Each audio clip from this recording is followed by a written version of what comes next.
wameanza kutoa juzi ya kujaribu kutugeuza akili ati ya kwamba kuna wabunge wametusi Mama Ngina. Sasa wamelipa watu wazunguke Kenya mzima ati waseme watu waheshimu mama.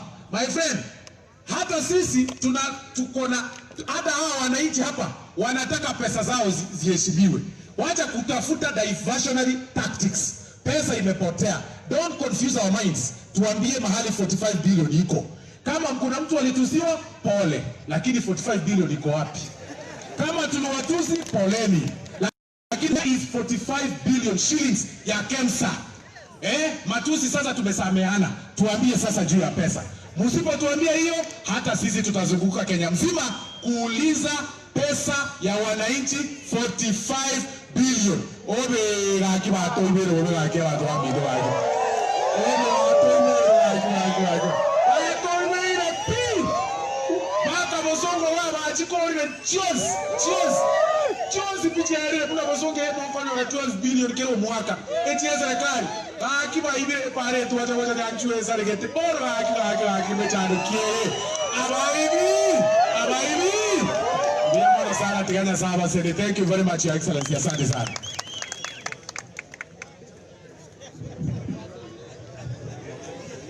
Asante sana ndugu yangu Osoro. Yangu itakuwa chache sana kwa sababu tumekuja hapa kukaribisha mwenzetu, rafiki yetu, the Deputy President. Your Excellency, we want to thank you and thank you again for coming to help this young man. Utakuja Afrika. In 2022, Your Excellency, hao wananchi wa Kisii ambao wanakupenda sana, utaona vile watapiga kura. Na mimi nataka kuhakikishia ya kwamba hao wananchi wa Kisii wanakupenda na watatembea na wewe mpaka 2022, alafu watakupigia kura uwe rais wa 5 wa nchi yetu ya Kenya. Bali moja wake na rute kura 2022 akingongo bosoku mokiwa kwa huko mwenzi. Hawa Your Excellency watu wako na wako karibu, wako tayari kusikiza wewe kwa heshima sana na unyenyekevu. Sasa nimengowaomba nyinyi wote msimame ndio tumkaribishe rais. Kama sio ngani.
Viongozi wote wenzangu, wafanyakazi wote wa serikali,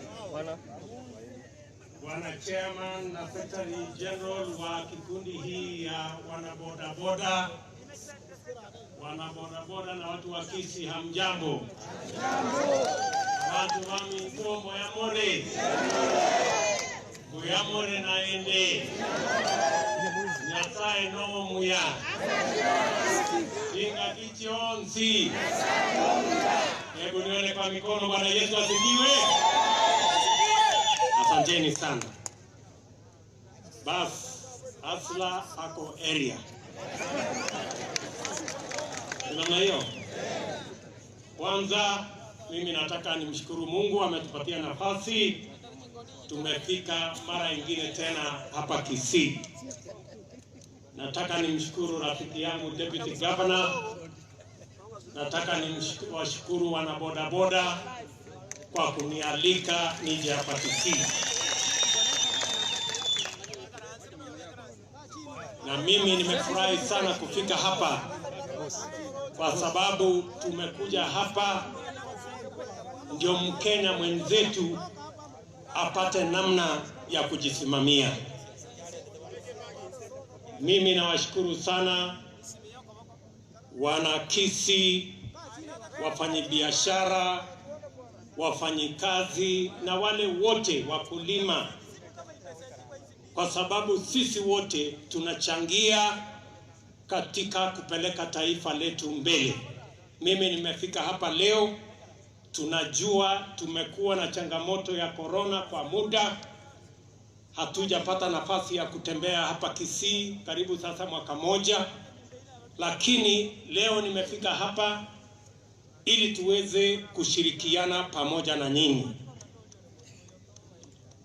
Nisikose kusema shukrani kwa watu wa Kisii County na watu wa Nyamira County kwa kusimama na Mheshimiwa Uhuru Kenyatta na mimi katika serikali ya Jubilee. Asanteni sana. Tulikuja hapa kwenu, mkatuheshimu, mkatupatia kura zenu, na sisi ni marafiki wenu kwa kuungana na nyinyi katika kupeleka serikali ya Jubilee mbele. Mnajua hata sisi ni wangwana. Wakati mlitupatia kura zenu, tumewajumuisha katika serikali hii ya Jubilee. Muko na waziri Matiang'i, muko na waziri naibu Obure, muko na chairman wengi, muko na PSS karibu 4, muko na solicitor general, muko na chairman kadhaa, muko na hata madirectors wengi, kwa sababu sisi ni wangwana na tunaamini mtu akikutendea mema unarudisha kumtendea mema, na ndio tunatembea pamoja na nyinyi. Tunaelewana jameni? Ndio mimi nasema muelewe, katika hii serikali ya Jubilee, wakati tuliomba kura zenu, mimi na rais tulikuja hapa tukaketi chini, tukasema watu wa Kisii ni wangwana, lazima tuwajumuishe katika serikali ya Kenya, na ndio muko na nafasi hizo katika serikali ya Kenya wakati huu tukienda mbele, kwa sababu tunataka serikali na taifa ambayo inaujumuisha Wakenya wote. Leo mimi nimefika hapa kwa mwaliko vile nimesema ya bodaboda, na ningependa kusema ya kwamba janga la corona limeleta matatizo makubwa kwa Wakenya wengi. Wakenya wengi hawana chakula sasa. Wakenya zaidi ya 1,107,000 waliokuwa na kazi sasa hawana kazi. Wafanyabiashara wengi biashara zao zimeharibika, sasa wanatafuta namna mpya. Watu wengi wameathirika na janga la corona, na ndio tuliamua kama serikali ya kwamba tutatoa pesa ya kusaidia katika janga hii ya aina mbalimbali, kazi mtaani, mambo mengine mengi ambayo yanaendeshwa na serikali ya Kenya. Lakini mbali na hiyo, tukasema hata mbinu za kibinafsi kutoka makanisa, kutoka mashirika, kutoka marafiki, kutoka viongozi pia tunaweza kujumuisha. Ndio sababu mimi nimekuja hapa kama kiongozi nikitafuta vile naweza kuchangia katika kuondoa ugumu na uzito kwa Wakenya walioathirika na janga la corona. Mimi sijakuja hapa matembezi. I am not a tourist. Na sijakuja hapa kwa sababu nimekosa kazi ya kufanya. Nimekuja hapa makusudi kwa sababu natambua ya kwamba kuna Wakenya wa bodaboda ambao wamepatwa na matatizo na wamenialika na nimefika hapa niwasaidie na hawa wenzetu wengine. Unaelewana jameni? Kwa hivyo mimi nataka tuelewane tafadhali kama Wakenya. Tuache siasa ndogo ndogo. Hakuna haja ya kupiga wananchi. Hakuna haja ya kutisha wananchi. Hakuna haja ya tear gas. Hii ni nchi yetu marafiki. Wacheni kiburi. Wacheni matisho. Wacheni vishindo. This is our country. Na sisi wote tuko sawa chini ya sheria. Hakuna mkubwa, hakuna mdogo. Sisi wote ni sawa. Tunaelewana? Na ndio mimi nataka niseme nikiwa hapa Kisii. Wajinga waliisha Kenya. Hakuna wajinga tena. Na leo tumeconfirm hapa Kisii kwamba kweli wajinga waliisha. Kwa sababu kuna watu wengine wenye akili kidogo ati wametuma pesa ati vijana wapigane hapa Kisii. Na washukuru vijana wa Kisii kwa sababu walikataa hiyo ujinga. Na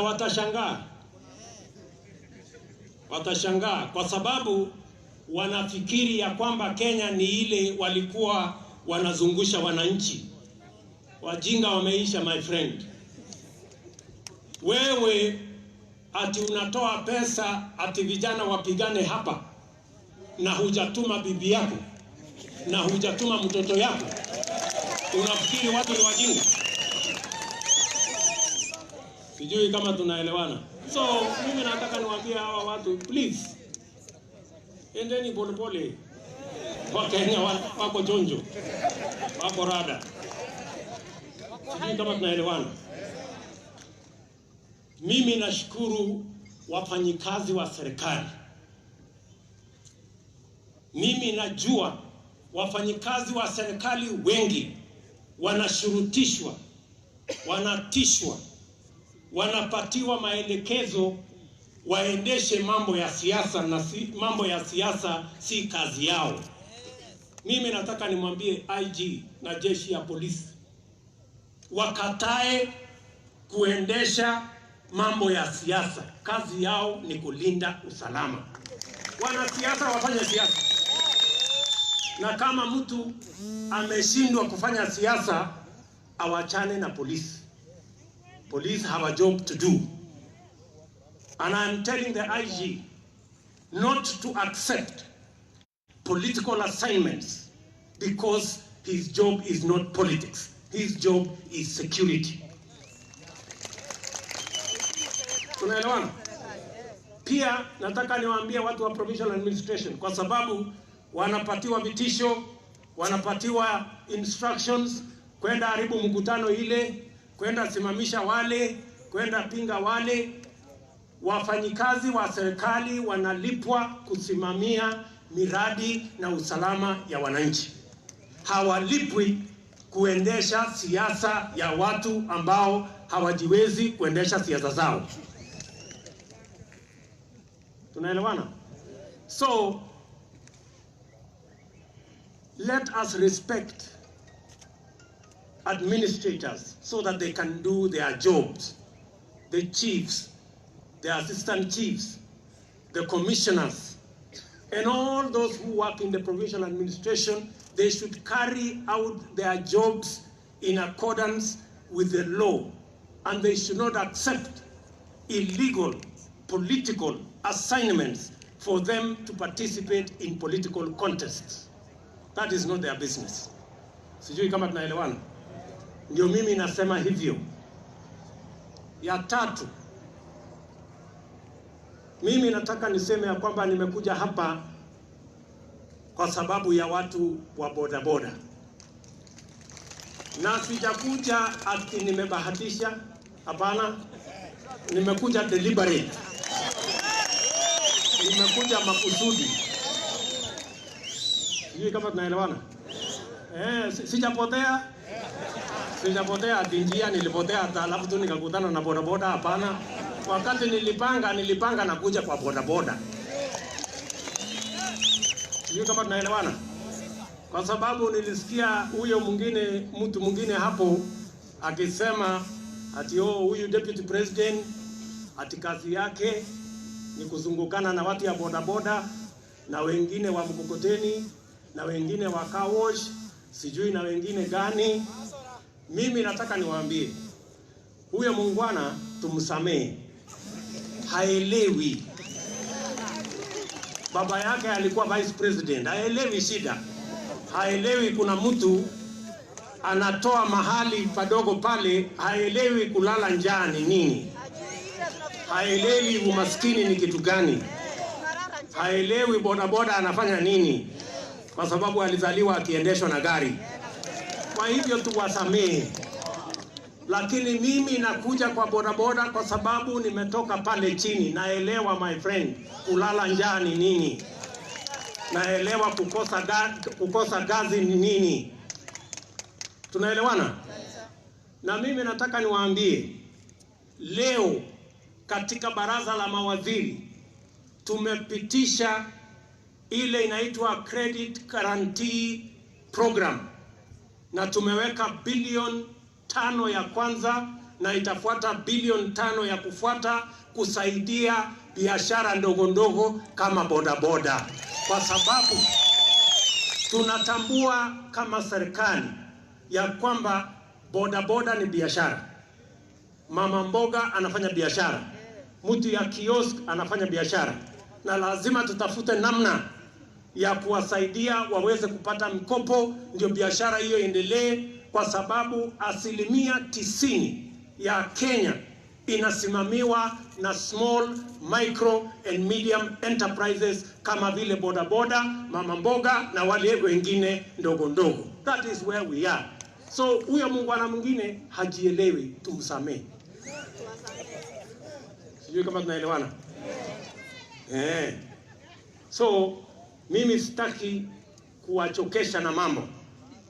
Mimi nimekuja hapa kuwaambia ya kwamba mimi nitasimama kidete imara na Wakenya wote, kwa sababu Kenya hii sio ya watu wakubwa peke yao. Kenya hii ni yetu sisi wote. Na hapa mbele wale wanatudharau ya kwamba hawa mahasla hawafai, mimi nawaambia wajipange.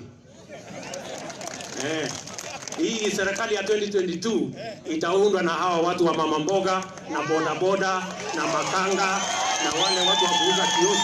Tutaunda serikali 2022, wajipange. Ama ni aje? Ninyi mko tayari? Mko tayari? Hebu nione wala wanao wako tayari. Mambo ni hivyo. Ama ni aje? Tuko pamoja sio? Na mimi niko chonjo sana. Na nimejipanga sawa sawa. Ama ni aje? Wawache vitisho bwana. Kwa sababu Kenya hii sasa ni vitisho. Watu wanauziwa uoga. Wanauziwa wewe ukikuwa na Ruto utafanyiwa hii. Wengine wanatumiwa EACC, wengine wanatumia DCI, wengine wanatumiwa KRA, wengine wanatishwa. Mimi nataka niwaambie, waacheni kuuzia Wakenya uoga. Kama mko na agenda, kama mko na plan, kama mko na program, uzia Wakenya. Wacha kuuzia watu uoga bure kabisa. Sijui kama tunaelewana my friend. Sasa wewe unatutisha nini? Sijui kama tunaelewana. Kenya hii si yako. Kenya hii ni yetu sisi wote. Wacha kutisha sisi. Kila wakati watu wanatishwa, magavana wanatishwa, wabunge wanatishwa, MCAs wanatishwa, sijui nani. Mnatisha wa Kenya why? Kama nyinyi mko na sera better, mnajua vile tutaendesha Kenya better than hasla vile anajua. Si mkuje mwambie Wakenya hao. Wakenya wako na akili, wataamua. Nyinyi mnaelewa ama nyinyi tu watu matapeli? Ama ni aje? Tuko pamoja? Watu wa Mogosi tuko pamoja? Tutatembea pamoja? Na mimi nataka niwaambie, unajua kuna wengine wanafikiri ya kwamba watatutisha ati kutakuwa na sijui fujo Kenya, watu watapigana. Hakuna mtu atapigana Kenya. Wajinga wa kupigana hakuna tena Kenya. Nobody is going to fight for anybody. Ati wewe, ati wa Kenya waende wapigani kwa sababu yako. Kwani wewe ni nani? Hakuna. Ama ni aje? Hii Kenya itakuwa ya amani kwa sababu sisi wote tuko chonjo, tuko rada na tunajua ya kwamba hakuna tena mtu atashurutishwa ama kulazimishwa kuamua vile yeye hataki. Kila mmoja wetu hapa anajua there is democracy in our nation. And because of democracy, every citizen, vile muungwana chairman huyu wa bodaboda alisema hapa, muungwana wa bodaboda akasema, sisi tunajua we are democrats. Tukisema tunaunga mkono upande hii, usikuje kutuambia wewe endelea kuunga mkono upande hiyo ingine. There is no problem. Na tuendelee kuwa marafiki. Ama ni aje? Hiyo ni simple. Hakuna haja ya kugombana, tunagombana nini? Sijui kama tunaelewana my friends. So, mimi nimefurahi sana. Nitarudi. Unasema niendelee? Lakini sasa niko na mkutano Nyamarambe. Nasi nimekubali leo tunamaliza ya bodaboda ya sehemu moja. Hiyo baada ya siku chache nitarudi, kuna bodaboda wengine hatujawafikia. Alafu tutarudi tufanye kazi nyingine mpaka hii mambo ishike laini. Ama ni aje? Tuko pamoja marafiki? Tuko pamoja? Bas. Mimi sasa nataka niulize chairman.